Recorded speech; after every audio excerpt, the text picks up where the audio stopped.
We are back with our final game of this afternoon. Of course, we will be back for 5 more games this evening. But for the time being, we have Rex ZanDarke, a Protoss player, who is going to be taking on OGS Gon, who is a Terran player.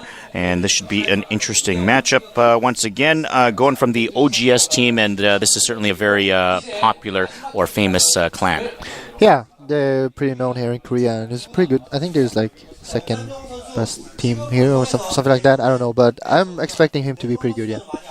Okay, Protoss versus Terran that we're going to have an opportunity to see again. We've had 3 earlier matches, and we got, as mentioned, 5 more coming this afternoon.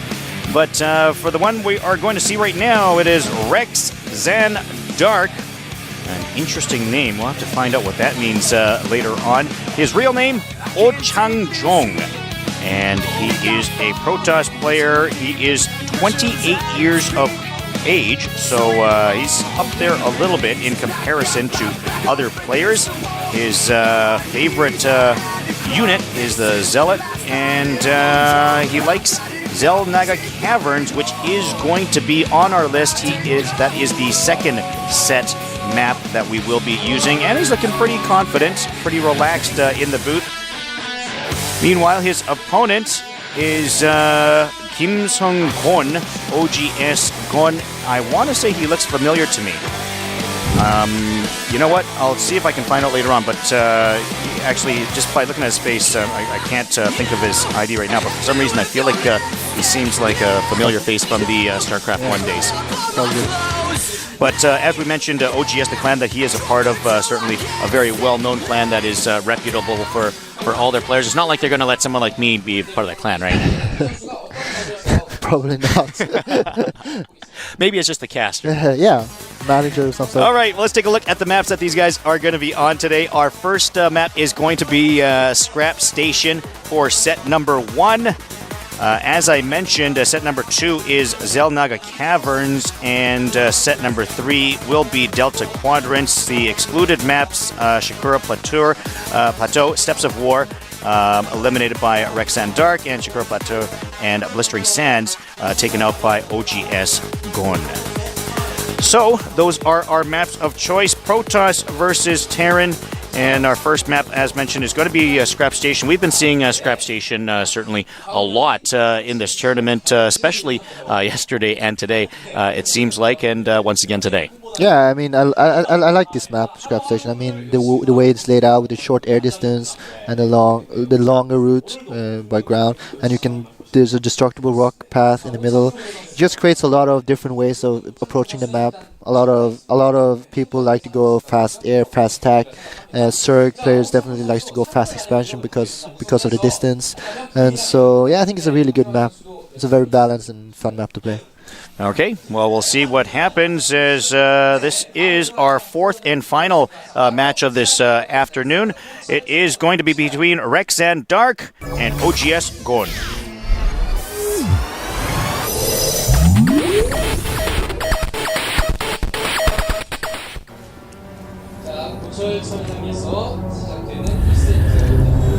Okay, we start off with Protoss on the right, over at the 3 o'clock location.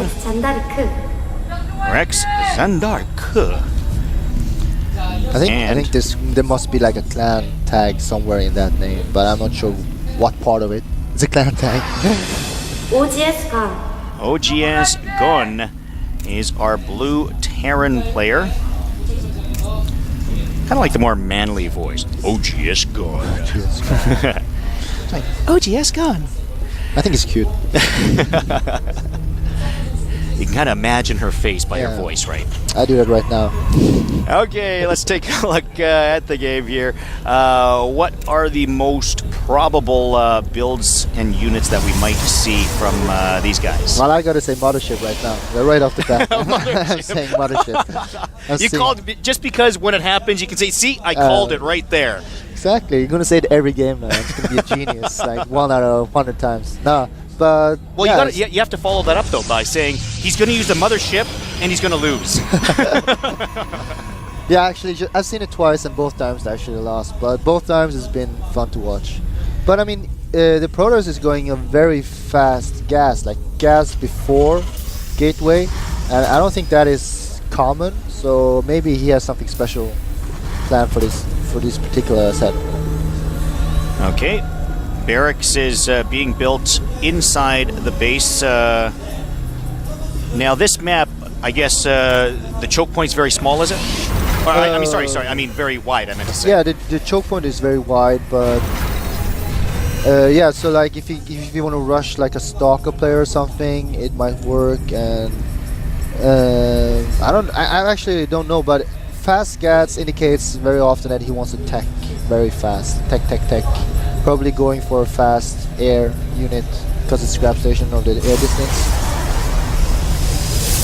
Gateway is complete and cybernetics core is started.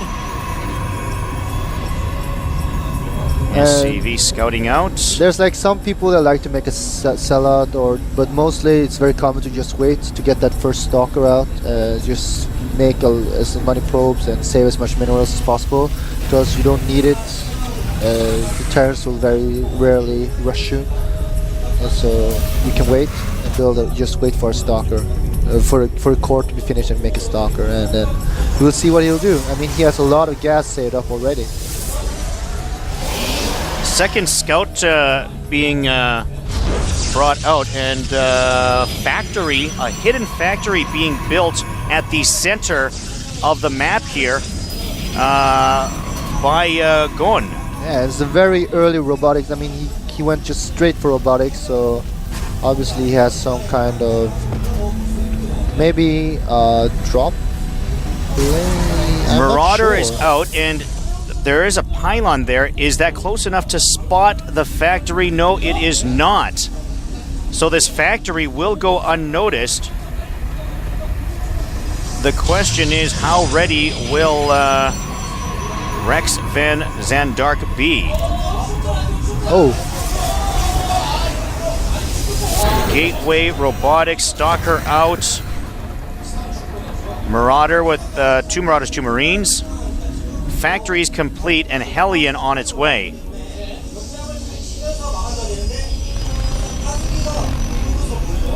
And wisely keeps the Hellion out of the pylon's view sight, and now he does not.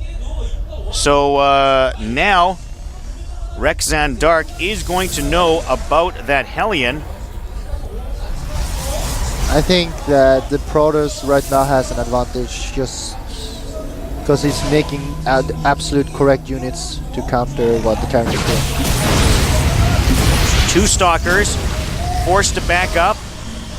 SCV there to help repair the Hellion. 3 more stalkers warped in. And that is all she wrote. Hellion taken out. So 5 stalkers with an immortal. The good thing for Terran when he's so aggressive like this is he's got a full scout on the Protoss base. He knows what's up. He knows the robotic tech. He knows there's not going to be any air threat or anything. So he most likely is going to expect getting a timing push here from the Protoss. I like that he's going to expand now, though. Sentry as well as a part of the unit group. Observer heading over to scout out, taking a peek at every little thing inside the base. And will this be enough to do some damage? I mean, the factory is still in a very good position to do some damage when seeing the Nexus timing is going to be good, and maybe get a probe kill or 2. But I'm really liking the Protoss base. It's very safe. It's like very methodical. You just like against early pressure, then he's gonna expand when he feels the timing is good. Because with the observer, he can scout whatever Terran is doing, right? So he always knows when it's safe. It's gonna be safe to expand. SCV into scout out and probably spotted the robotics bay. Yeah, he did that on the first attack. I think he saw the immortal anyways. Medevac being watched very carefully by those stalkers. I'm curious to why he hasn't expanded yet. I mean, he has had that pro for maybe 1 or 2 minutes already. And he's saved up enough minerals as well, so it's hard to say. Protoss with just 1 base right now. Colossus on the way out. Is he building up for a timing attack on a 1 base timing? I think he's going to go take the gold. Just try to do like a hit expansion. But I mean, it's going to be very hard for him to defend that with the distance from his main. So it's going to. But if he pulls it off, it's going to be a very game-changing moment right there, because the gold expansion is so important. Stalkers heading back. Might have seen the factory go by. If the Stalkers didn't, the Sentry probably did. Well, he's not taking the gold. He just... I'm very confused with what the Protoss is doing. I thought he was going to just do a standard play and then just go expansion, but now I guess since he has scouted the base, that he feels that a timing push is better. So. Well, meanwhile, our Terran player, Gon, is expanding over to the 9 o'clock area, but an observer has been following that command center the whole way, so he knows very well that that command center is dropping at 9 o'clock right now. The observer's right there. Yeah, I think both players are just feeling each other out right now, trying to adapt to what the opponent is doing. I mean...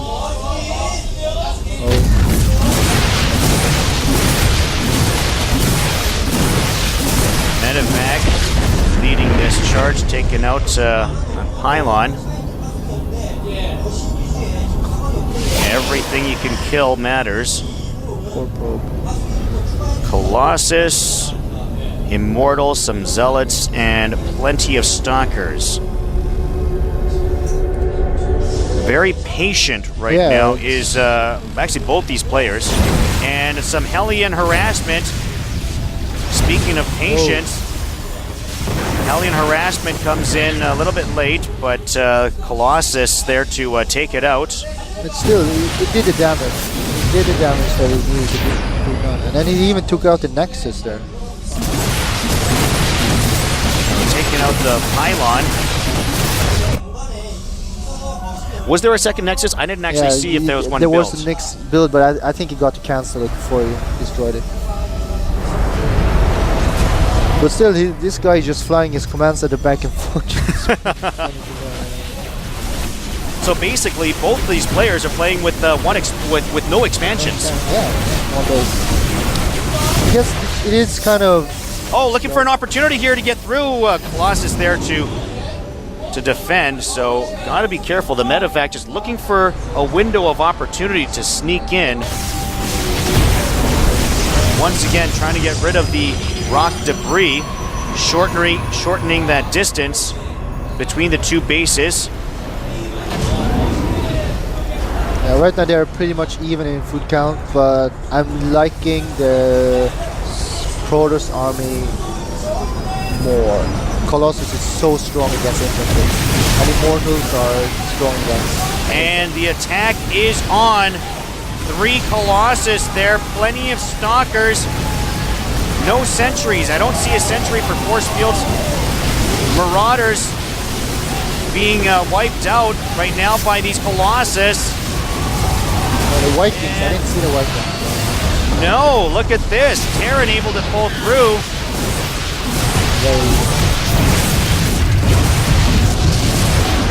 Food count actually still pretty even between the two. No. Or no, actually. It's almost half. He switched over, sorry. Nope, Terran is double ahead. But I think what cost the Protoss basically this game is that